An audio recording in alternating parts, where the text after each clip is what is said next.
અહીંથી નાખીએ એટલે પાવડર છે એ અહીંયા નીચે આવી જવાનો છે. મોટો મોટો કચરો છે એ આગળ જતો રહેવાનો છે.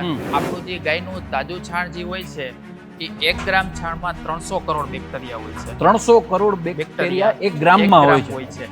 જે બીજા પશુના મળમાં એટલા બધા બેક્ટેરિયા હોતા નથી. છાણ કરે છે એ એના પગની ખરીથી છાણનું કચરી નાખે એટલે એ પાવડર થઈ જાય છે. આ ખાતર એવું પાવડર ટાઈપનું છે કે તમારે ડાયરેક્ટ ઓયડીમાં ઓટોમેટિક ઓયડીમાં નાખીને ડાયરેક્ટ પાયાના ખાતરમાં દેવું હોય તો પણ દઈ શકો છો અને ઉપરથી તમારે છાંટવું હોય તો પણ તમે છાંટી શકો. આનો ખર્ચો જે છે 100 કિલો તૈયાર કરવામાં સાવ નજીવો ખર્ચો. નજીવો એટલે કે 50 થી 100 રૂપિયાનો ખર્ચો થાય છે 100 કિલો તૈયાર કરવા માટેનો. 1 વીઘામાં 10 કિલોથી લઈને 20 કિલા સુધી ઉપયોગ કરી શકો. જ્યારે ખેડૂતો આખા વર્ષમાં 2 થી 3 વાર કરે એટલે તમારે 1 વીઘે 1 થેલી ગણી લેવાનું એ 50 કિલો.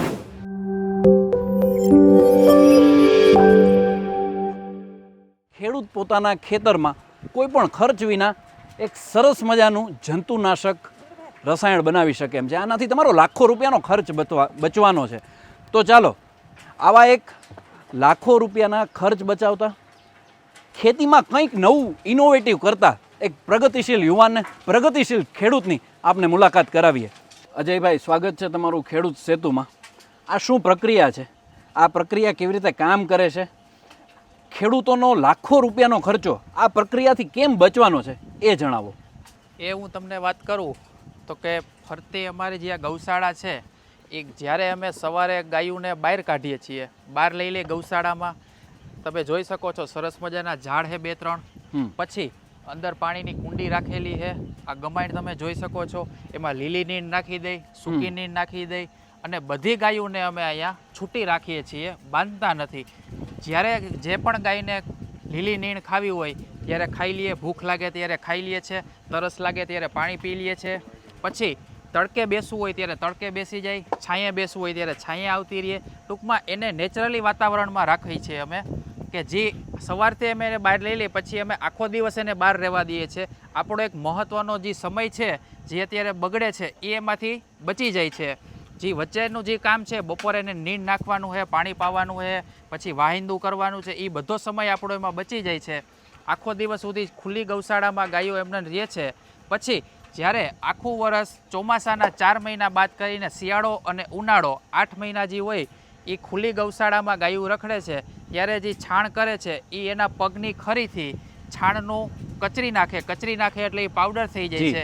પછી જ્યારે ઉપરથી મોટો મોટો જે કચરો ઉડીને આવેલો હોય એ કચરાને મેં રોજ સવારે બહાર કાઢી ત્યારે એકત્ર કરીને એને અલગ લઈ ગઈ. પછી જ્યારે નીચેથી વધે છે એ ગાયનું છાણ જ વધે છે. બરાબર. છાણ છે એ આખો દિવસ ગાયું આમથી આમ ને આમથી આમ રખડે છે એટલે એની પગની ખરીથી જે ગાયનું જે છાણ હોય એ કચરાઈ જાય એટલે પાવડર તૈયાર થઈ જાય છે. પાવડર થઈ જાય છે પછી જ્યારે ઉનાળાની આખર આવે ત્યારે અમે ઘન જીવામૃતની પ્રોસિજર કરીએ. તો કઈ રીતે કરવાની? ઉપરથી મોટો મોટો કચરો એકત્ર કરીને એને બહાર લઈ લેવાનો. પછી જે પાવડર વધે છે એમાં આપણે જે જીવામૃત મેં તમને પહેલાં કીધું એ જીવામૃત 100 કિલોએ 10 લીટર નાખવાનું. એવો આપણે અંદાજ લગાવી લેવાનો કે આમાં કેટલા કિલો જે ઘન જીવામૃત છે એ અંદાજ લગાવી 100 કિલાએ 10 લીટર જીવામૃત નાખી દેવાનું. બરાબર છે. પછી એ તમને પ્રોસિજર સમજાવું તો અમે પહેલાં જીવામૃત નાખેલું હતું, એક દિવસ નાખી દીધું, સાંજના સમયે નાખીએ ઠંડા વાતાવરણમાં. જીવામૃત એમાં નાખી દે, નળીથી રેડી દે. પછી આ મારું જે ટ્રેક્ટર છે રોટાવેટર વાળું એ એમાં ફેરવી દે છે એટલે ભૂકો થઈ જાય છે, પાવડર થઈ જાય છે. આખી રાત એમને ઠંડી અવસ્થામાં રહે છે, હવાની અવર જવર થઈ જાય છે એટલે સુકાઈ જાય. પછી બીજે દિવસે પાછું એમાં જીવામૃત નાખી દઈ, જીવામૃત નાખીને પાછું ટ્રેક્ટરનું રોટાવેટર ફેરવી દે એટલે પાવડર તૈયાર થઈ ગઈ છે. એ બધું તૈયાર થઈ જાય પછી જે તમે આ જોઈ શકો છો અહીંથી એનું ચારવાની પ્રક્રિયા છે એ અહીંથી ચારી દઈ પછી અહીંથી નાખી એટલે પાવડર છે એ અહીંયા નીચે આવી જવાનો છે. મોટો મોટો કચરો છે એ આગળ જતો રહેવાનો છે. તો એ પાવડર તમારે જોવો હોય તો તમે આ બાજુ આવો. આ તમે જોવો છો પાવડર થઈ ગયો છે અને આ લાડવો વાળો તો થઈ જાય એનો એટલો ભેજ છે. પછી આ પ્રોસિજર થઈ ગયા પછી જે પાવડર તૈયાર થઈ ગયો છે એને આપણે હવાની અવરજવર થાય એવું નેટ વાળા બાચકામાં એને ભરી દેવાનું. બરાબર છે. જેથી કરીને એ બેક્ટેરિયા છે એ એમને રહેશે. પછી જ્યારે બેગ તૈયાર થઈ જાય ત્યારે એને ઠંડા વાતાવરણમાં રાખવાનું, નહીં કે લેમિનેશન વાળા બેગમાં નાખવાનું કે નહીં તડકા વાળા વાતાવરણમાં રાખવાનું. ખુલ્લા બાચકામાં જેમાંથી હવાની અવર જવર અવર થઈ જવર શકે શકે એ રીતના બાચકામાં આને પેક એમાં કરવાનું pack કરી રાખવાનું દેવાનું અને બરાબર પછી એને ગોડાઉનમાં સટો મારી દે. પછી જ્યારે વરસાદ થાય છે હા ત્યારે જે આપણે ડીએપી ખાતર પાયાના ખાતર તરીકે જે વાપરીએ છીએ અત્યારે બહુ હા. વધારે ખર્ચામાં થાય છે એ આપણને આ તૈયાર થાય 1 વીઘાએ 100 કિલો તમે નાખી શકો છો. 1 વીઘાએ 100 કિલો તમે નાખી 1 શકો છો. વીઘાએ 100 કિલો તમે આ ઘન જીવામૃત નાખી શકો છો. એ જે છે એ ભેજવાળા વાતાવરણમાં તમે નાખી દેહો જી એટલે એ પાછા આના જે બેક્ટેરિયા છે એ પાછા કાર્યશીલ થઈ જશે. બરાબર છે બરાબર છે. એટલે એ આપણને સાવ નજીવા ખર્ચમાં આપણને તૈયાર થઈ જાય છે. આ પ્રક્રિયા રહી આ પાવડર રહ્યો એ મૂળ ખાલી ગાયના છાણામાંથી બને છે. હા તો આમાં કોઈ જાતનો બીજો ખર્ચ કોઈ બીજું દ્રવ્ય આમાં ઉમેરવાનો ખર્ચ ખેડૂતોને લાગતો 1 પણ રૂપિયાનો નહીં. બરાબર છે. આ જે પાવડર રહ્યો આ તમે ઘન દ્રવ્ય જે બનાવ્યું એ જમીનમાં કે છોડ ઉગે ત્યારે આ કઈ રીતે કામ કરે છે? એ જે અત્યારે તમે જોવો છો વાવણીનો સમય નજીક આવી રહ્યો છે ત્યારે તમે એને પહેલાં છાંટી શકો છો. પછી અથવા તો પહેલાં ન કરવું હોય તો આ ખાતર એવું પાવડર ટાઈપનું છે કે હા. તમારે ડાયરેક્ટ ઓયણીમાં ઓટોમેટિક ઓયણીમાં નાખીને ડાયરેક્ટ પાયાના ખાતરમાં દેવું હોય તો પણ દઈ શકો છો અને ઉપરથી તમારે છાંટવું હોય તો પણ તમે છાંટી છાંટી શકો છો. શકો છો. તો મિત્રો આપણે સરસ મજાની નજીવા ખર્ચે થતી એક પ્રક્રિયા જાણી.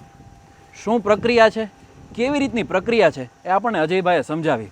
મિત્રો આજનો આપણો ગુજરાતનો ખેડૂત યુવાન ખેડૂત પ્રગતિશીલ ખેડૂત માનસિક રીતે પણ ખૂબ જ સશક્ત છે.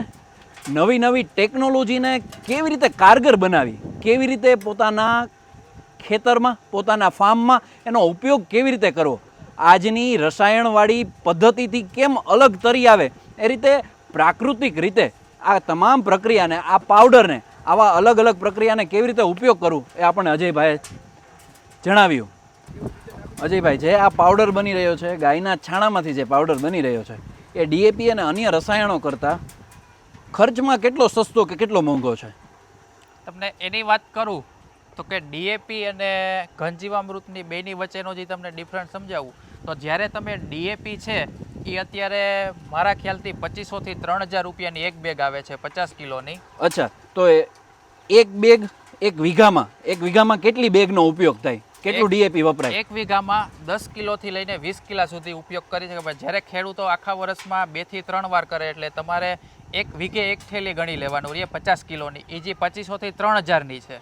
જ્યારે તમે આપણે જે તમને કીધું કે વીઘે તમે 100 કિલો નાખી શકો છો તો આનો ખર્ચો જે છે 100 કિલો તૈયાર કરવામાં સાવ નજીવો ખર્ચો નજીવો એટલે કે 50 થી 100 રૂપિયાનો ખર્ચો થાય છે 100 કિલો તૈયાર કરવા માટેનો.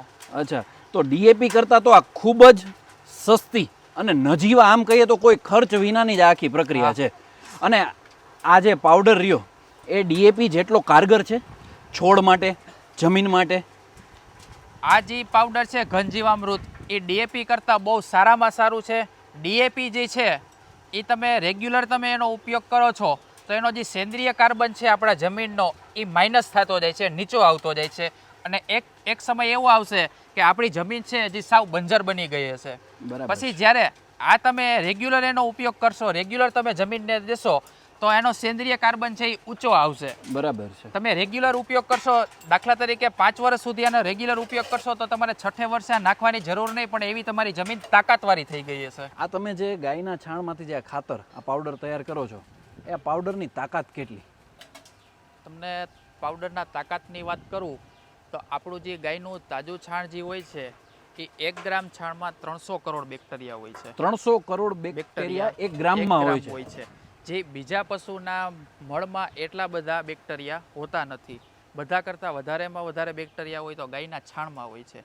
પછી એ તમને વાત કરું કે મેં તમને જે પહેલાં જીવામૃતની જે પ્રોસિજર સમજાવી તો એમાં 10 કિલો છાણ મેં તમને લેવાનું સમજાવ્યું હતું બરાબર કીધું હતું તો 1 ગ્રામ છાણમાં જો 300 કરોડ બેક્ટેરિયા છે તો 10 કિલો છાણમાં કેટલા બેક્ટેરિયા થઈ ગયા? અસંખ્ય થઈ ગયા ટૂંકમાં. અને એ છે એ જીવામૃતની પ્રોસિજર થતી હોય ત્યારે દર 20 મિનિટે ડબલ બેક્ટેરિયા થાય છે. દર 20 મિનિટે ડબલ બેક્ટેરિયા થાય છે. ડબલ બેક્ટેરિયા ઉત્પન્ન થઈ જાય છે. મિત્રો આ ખૂબ જાણવા જેવી વાત હતી. એક ગાયના છાણના પાવડરમાં ગાયના છાણમાં કેટલી બધી તાકાત છે. પ્રકૃતિ આપણને બધું જ આપેલું છે. ખેતી પણ આપેલી છે. ખેતી કેવી રીતે કરવી એ પણ આપેલું છે. આપણી આજુબાજુની તમામ વસ્તુઓમાંથી જીવમાંથી આપણી જમીનને, આપણા છોડને, આપણા પાકને આપણે કેવી રીતે સમૃદ્ધ બનાવી શકીએ એ આપણને અજયભાઈએ જણાવ્યું. અજયભાઈ, આપનો ખૂબ ખૂબ આભાર. ખેડૂત સેતુ સાથે જોડાવા માટે આપનો ખૂબ ખૂબ આભાર. અને ગુજરાતના ખેડૂતોને આવું સરસ મજાનું જ્ઞાન પીરસવા માટે આપનો ખૂબ ખૂબ આભાર.